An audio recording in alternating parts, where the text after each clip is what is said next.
Hello guys, good morning! Welcome to Mamu and Papu Vlog! At syempre, nandito din si Baby Skylar. So for today's video guys, ay sasama ko kayo sa school ko. So, yan, naglakad konti, tsaka sumakay na ako ng tricycle papunta doon sa aming paaralan. So yan, na ako kasi kinat ko na yan kasi na balikog yung video na yan. So yan yung nakuha ko. So napuntahan ko sila, meron na palang tao doon. Nakala ko ako ang noon.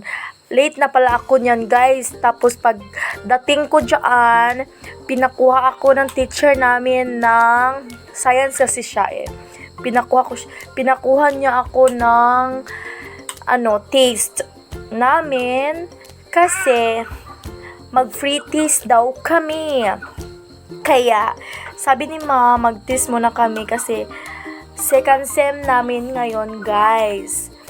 So, bagong pasok sa second sem. So, yan, tamang chika lang ni Ma'am kasi sabihin niya, bakit daw ako na late. Kaya, sinasabi ko sa kanya, guys. Pero, guys, by the way, hindi ko sinama si Baby Skylar dyan kasi binilin ko siya muna dito sa ila tatay doon kasi kalibanga siya guys kasi dahil sa ngipon niya at saka guys hindi ko siya niligo yun at okay naman yung pakiramdam niya ngayon.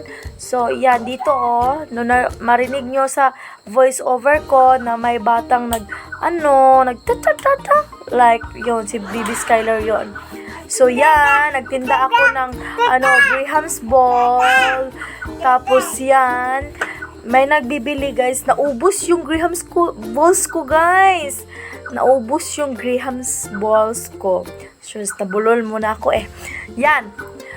Bumili yung mga teachers ko guys. At saka si guard. Syempre, bumili din sa akin. Diba, ika nga nila, sabi nila, kapag may naniniwala, so yan. Anong sumpay? Nakalimot ko.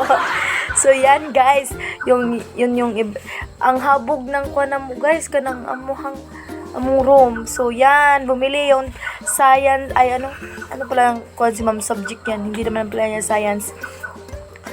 Yung binili si Ma'am ng 5 dyan, tapos bumaba na din kami kasi pinapasa yung science na papel namin, ako ang inuutusan, kaya may napabili na naman dito mga estudyante guys.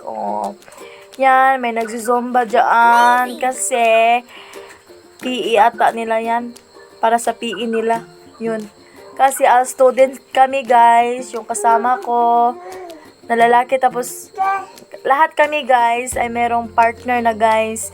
So yan guys, bumili yung mga bata dyan at punta na kami sa room ni Ma'am Carline. Shout out pala sa inyo mga teacher dyan dito sa Look Faridel guys, ang mga mababait guys na mga teachers and students guys. Yan, meron din bumibili dyan si kuya yung naka-orange. Kaya na yan, sabi niya masarap daw, kaya napabili siya ng marami. At saka dyan si Manong Guard guys, napabili rin. So salamat sa Panginoon, naubos din yung tinda ko. So yan guys, tinikman ni Guard, sobrang sarap daw, sabi ni Guard. Masayahin talaga to si Guard. So yun lang guys, bye bye.